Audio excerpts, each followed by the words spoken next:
কাজিয়া হয়, কাজিয়া হোৱা মানুহটোৰ ঘৰত গৈ পৰা যদি কৈ দিয়া হয় দাদা বেয়া নাপাব, আধা খংটো তাতেই কাট খাই যায়।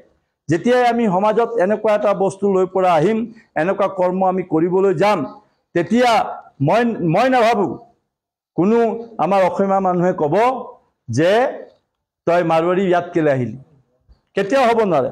হয়, মই অনা অসমীয়া, মই কৈছোঁ মই অনা অসমীয়া। এই পৰহিলৈকে কোনোবাই অনা অসমীয়া কওঁতে মই কাজিয়া লাগিছিলোঁ, তই কিহত অসমীয়া, মই যদি অনা অসমীয়া, এনেকৈ লাগি গৈছিলোঁ। মোৰ ভাইটি বহি আছে, সি জানে AJYCP আমি একেলগে কৰা মোৰ এগ্ৰেছিভনেছটো কি। এতিয়া কিন্তু মোক কোনোবাই ক'লে মই কওঁ হয় মই 100% অনা অসমীয়া, মই চন্দ্ৰ কুমাৰ আগৰৱালা হ'ব নোৱাৰোঁ, মই জ্যোতিপ্ৰসাদ আগৰৱালা হ'ব নোৱাৰোঁ, তথাপিও মই অনা অসমীয়া। কিয়? মই চন্দ্ৰ কুমাৰ আগৰৱালাক মই অনুকৰণটো কৰিব পাৰোঁ, তাততো বাধা নাই। জ্যোতিপ্ৰসাদ আগৰৱালাক মই অনুকৰণ কৰিব পাৰোঁ, আৰু যিদিনা মই অনুকৰণ কৰি চলিম আৰু তেনেকুৱা কিছুমান কৰ্ম মই সমাজৰ কাৰণে কৰিম, তেতিয়া জানো মোক অসমীয়া মানুহে ক'ব তই অনা অসমীয়া বুলি? কেতিয়াও নকয়। মোৰ এক্টিভিটিটো ভাল হ'ব লাগিব। এক্টিভিটি ভাল হ'লে কোনেও কাকো গালি পাৰিবলৈ নাযায়। মোৰ দেউতা ঢুকাইছিলে, এবাউট 200 অসমীয়া মানুহ আহিছিলে কান্ধা দিবলৈ।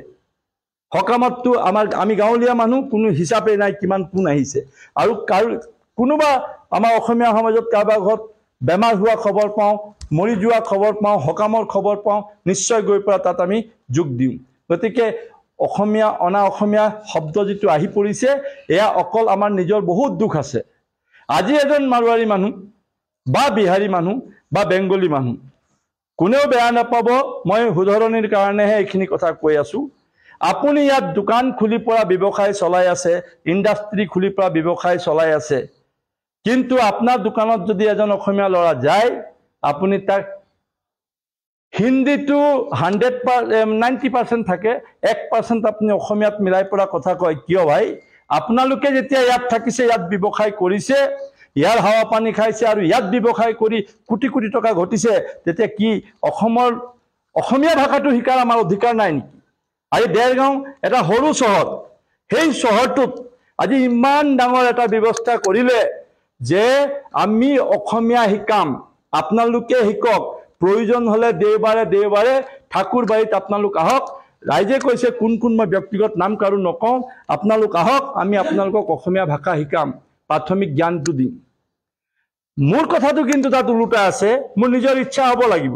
মই নাগালেণ্ড যাওঁ আজিকালি, মোৰ ভাতৃপত্নী কংকনে জানে ভালকে, মই 100% নাগামিছত কথা পাতোঁ তাত। আজি নাগালেণ্ডত আমাৰ যদি অসমীয়া কোনোবা ল'ৰা আছে, তাক সুধিলে নাম নুসুধিলে ক'ব নোৱাৰে সি নগা নে অসমীয়া।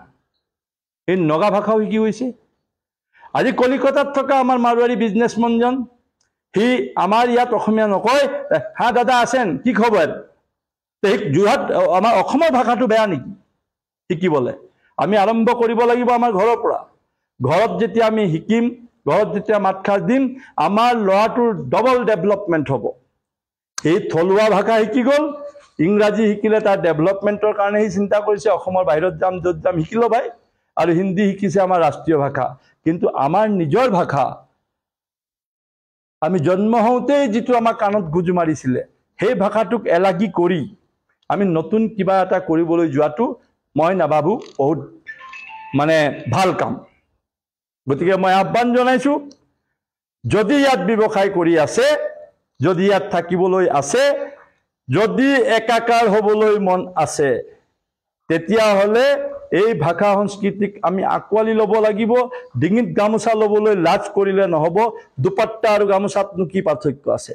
দুপাট্টাটো এটা জেনেৰেল দোকানীয়ে যিকোনো কাপোৰৰ কাটি পৰা অলপ ডিজাইন দি বনাই দিয়ে, কিন্তু গামোচাখনততো আমাৰ অসমৰ আইসকলৰ, শিপিনীসকলৰ হাতৰ মৰম পৰশ আছে, তাক ল'বলৈ আমাৰ কি আপত্তি? মোৰ এইটো প্ৰশ্ন। এবাৰ ঠাকুৰবাৰীত এটা ফাংচন হৈছিলে, এজন গায়কক অসমীয়া গামোচা পিন্ধোৱা হ'ল, সি পটকে এনেকৈ ওলাই পৰা ছাইডত ৰাখি দিলে।